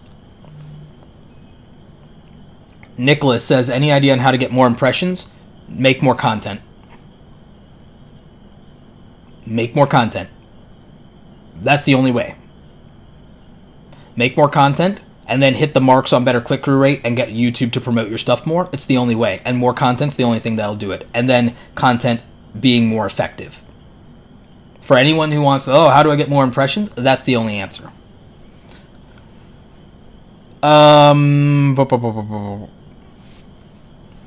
Hey, Look says, how often and how many videos, in your opinion, is ideal to produce a week? Only what you need to and what you can without burning out. That's the most honest answer I can give you. So that's pretty much going to be it for this one, guys. Shorter or longer videos, it doesn't matter. It's what your audience wants and what you can be effective on. Shorter or longer, it's not relevant because it's different for every niche. It's different for every audience. Roberto, you are one. Drew Peniton says, Roberto, you're one of the most business-minded YouTube creators right now. What do you think is the biggest thing missing for creators to manage their business so they can focus more time on creating? I think that most creators aren't honest with themselves about how business-minded they are and what their business ambitions are. I think most creators are trying right now to be personalities or entertainers, and they feel that if they just make enough money and get enough views, and if their audience supports them, that that's the answer. And that was old YouTube. I think that's a problem now. So I think that the biggest problem from most creators is they're not being honest with themselves about how business savvy they are. Everyone thinks they're an entrepreneur. Everyone thinks they're a hustler. But the reality is that it's actually a much rarer skill than people might be willing to believe. It's actually much rarer to be an entrepreneur, a real entrepreneur. You might have entrepreneurial tendencies. You might have entrepreneurial habits. It doesn't necessarily mean you're an entrepreneur, and I think more people need to be honest about that. And so I think that what most creators aren't doing is they aren't educating themselves about business. They aren't getting enough mentorship. They're trying to do way too many things on their own. They're not outsourcing fast enough because they feel that it'll be inauthentic to have help on the videos when it's actually better in some cases to have different perspectives, and it can expand the creativity. So I think that they're limiting themselves doing things they're not good at. I think they're doing things that they don't have expertise in. I think they're not necessarily educating themselves enough. And I think all of these are vulnerabilities that creators have right now, and that's my perspective from a business mindset. And to focus more on creating, like, I'm going to do better when I start outsourcing my editing, because my editing, as much as I love it, doesn't make my videos special. By outsourcing the After Effects stuff to Brian and having Brian make me an After Effects package like he did for my friend John, then the interest rate of my videos will improve and the quality will look a little bit better because I'll have these cool scene changes and transitions and effects, and so that could ultimately help a little bit. And so I feel that by prioritizing the things that I'm really good at, which is producing a bulk of good information, I'll streamline the process and I'll be better. So that lets me create more awesome things and be more consistent. So like that's how I think about it. Yeah, 1 minute long videos, I mean, if they're really good, then they're really good. But 1 minute long videos aren't really doing much of anything on YouTube. I mean, when was the last time you watched a 1 minute long video? So, I mean, it just depends. It could be your audience. It's like, I'll be honest with you, and it's no offense to you, I really don't love questions like that because it's a generic, arbitrary question with no context whatsoever.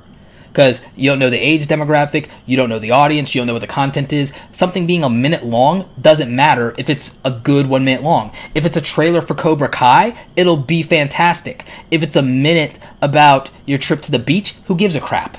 Except for you and your friends or your family. So, there's no context. So again, I'm not razzing you and I'm not trying to be short with you. I just really hate questions that don't have context or that feel arbitrary because it's like, what's the point?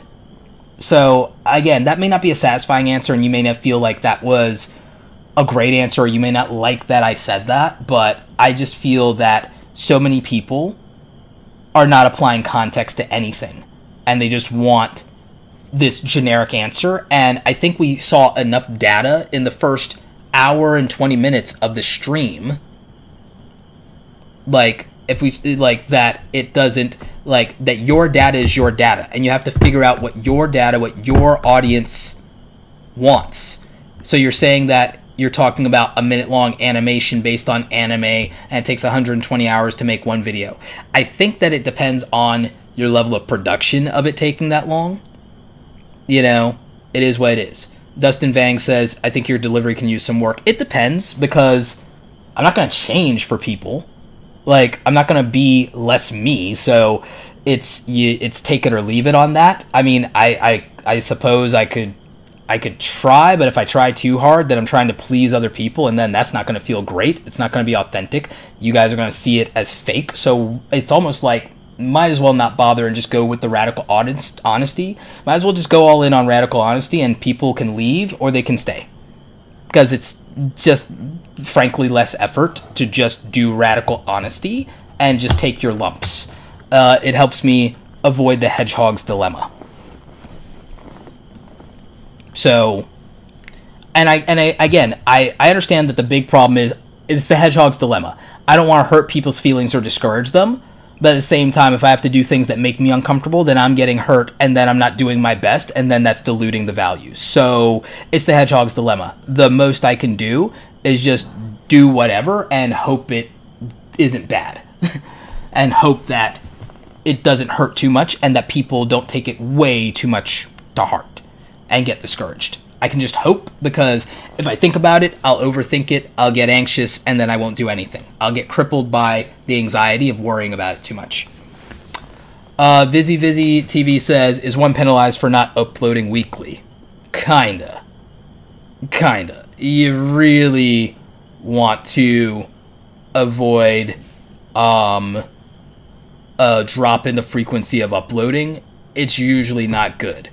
On days you can't upload, I would consider making a decent playlist of your existing content and mixing in other content that you want to be related to. I think that could help.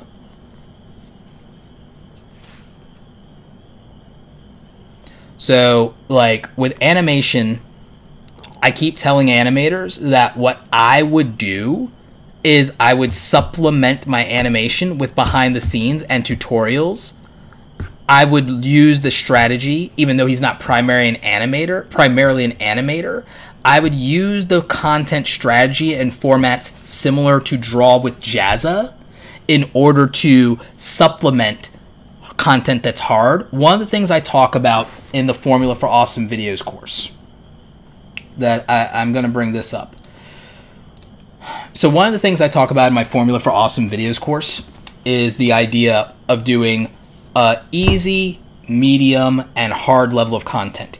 Easy, medium, and hard level. Easy, for example, this live stream is relatively easy because I have to do no editing. I have to do no script. I just go live. It's the easiest content I could possibly do. The prep in designing these graphics and setting up the system, once I did that, it's just go. It's just go time, right? So that is the most practical way. So that's what I say is like, okay, that's easy mode. If I'm an animator, that's as simple as live streaming, working on the animation, and occasionally talking to the audience. And the thing is, you could simulcast that to YouTube and Twitch and get double the value. So if I'm an animator, I do that.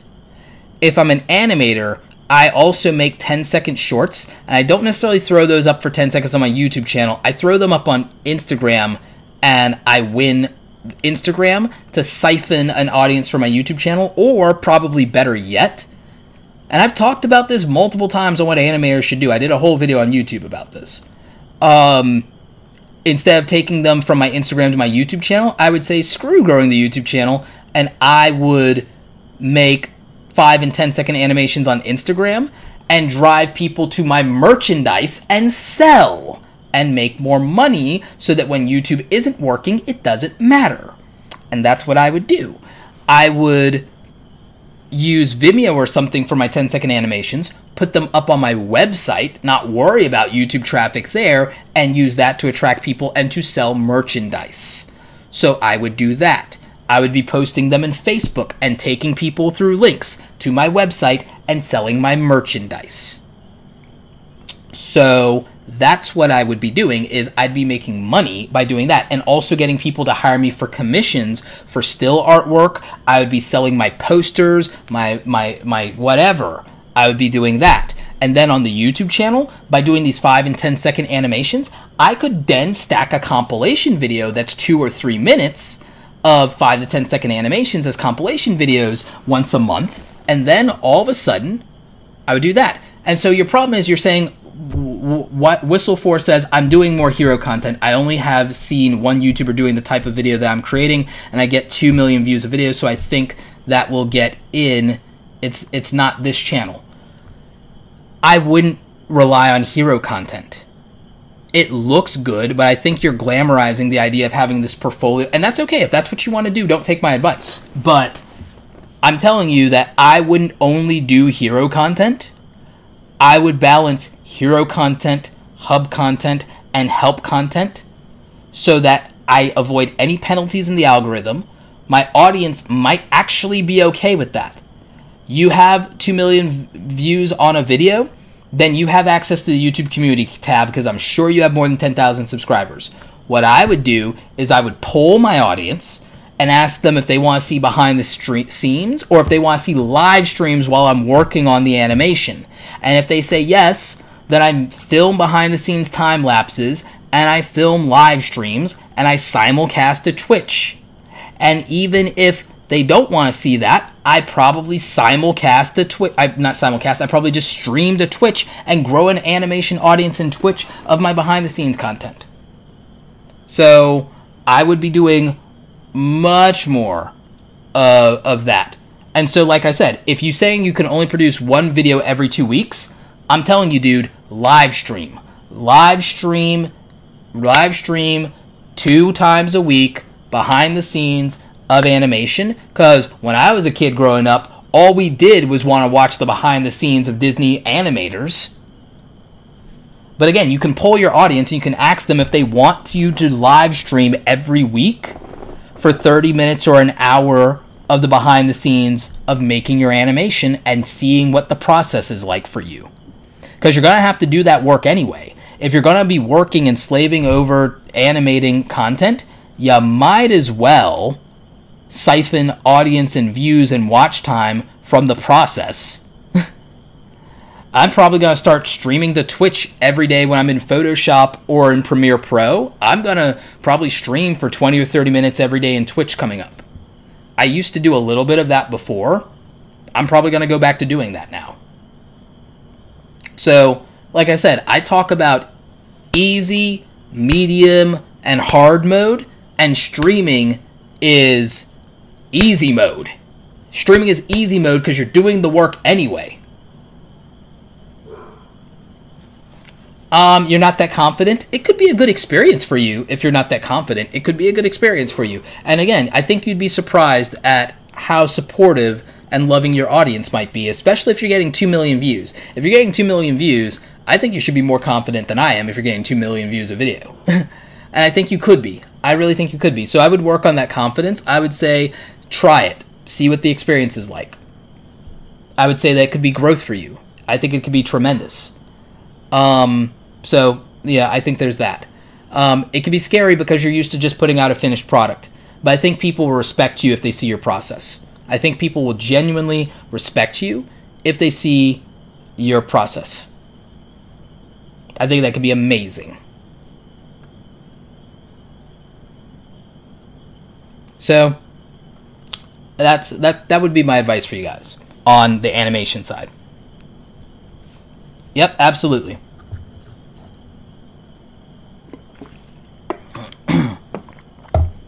Oh, with live streams, if you keep them unlisted, it doesn't add to your watch time. Dustin Vang said, I just hit 300K total views this week by doing 3 to 5 videos a week since January. Nice, man. Congrats on the consistency. Believe me, I know how hard that is. Believe me, I know how hard that is. So, that's rough, dude. But anyway, guys, it's been almost 2 hours. Thank you for spending time with me on this live stream. You guys have been amazing. I appreciate all the support that you guys have been giving me. And wow, I mean, we're ending the live stream and there's still 122 of you guys watching, and I can't tell you how much I appreciate that. Guys, remember, check out awesomecreatoracademy.com. There's a lot of stuff here. We even have a blog where I'm giving you guys some more details on things that might be really important for you. So we have the blog here. Obviously, we have coaching, the mentoring group, and the courses, as well as the YouTube Starter Kit. Do not forget to get your discounts. Your discounts for TubeBuddy and the YouTube Starter Kit and all those things are in the links down in the description below. So you'll want to take advantage of those things. Right now, the formula for awesome video is 50% off if you use the discount code. The YouTube Analytics Crash Course, which covers some of the details that we went over today and more, will be releasing soon. I just have to add all the new information to it because YouTube decided to release that. So we're working on getting that out to you guys, hopefully next week. And anybody who pre-orders, and we're going to extend the sale on the pre-orders. So we're going to extend that probably past April into May for you guys. And I'll update that because we were going to release this at the end of March, and then YouTube added the new features, so we have to talk about that. We have to add that to the release. We don't want to do it later. We want to do it up front. So you can still get that at the pre-order price before it goes up. Remember that we also have a free YouTube Analytics training video for you guys that covers some other information in addition to what we talked about here tonight. And don't forget the YouTube Starter Kit. Get $20 off up until the end of April. And so that's available for all of you guys at awesomecreatoracademy.com, which is my website. Anyway, guys, thank you so much. Dustin Vang, thank you for the $5 super chat. Keep it up, boss man. Love your advice and your genuineness. I appreciate that. That's cool. Mr. Dutch Hack 10, thank you for convincing me to download Crushing It audiobook. You are very welcome. I'm so glad that I did that book review if you downloaded it, because it's going to make a real difference for you. Whistle 4, Roberto, thanks for the feedback. This was a nice Q&A. Awesome, appreciate that. Glad it helped. Avery Hearts, thank you for your time, Roberto. Thank you. Ariman TV, you're saying you came in late. Don't worry, dude. You can watch the replay in about an hour or two. It will be up. Buzzcuts, thank you for the great insights as always, Roberto. Thank you for showing up, Buzzcuts. Appreciate you. Beanie Draws, thank you for moderating the super chats today. Appreciate you, buddy. Clover Tack, thank you for the super chat support and for moderating. Thank you, Beanie, for the super chat. Guys, I am so grateful for you guys spending almost 2 hours for me. I'm glad that you guys got value out of the new YouTube analytics data. In fact, actually, how many of you are like really excited about this new data that we get in YouTube, analytics, and do you feel like it's helpful information for you guys to have?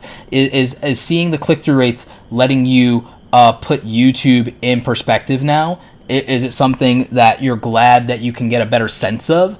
And do you feel like I broke it down for you in a way that makes a lot more sense? Was that something that was helpful as well?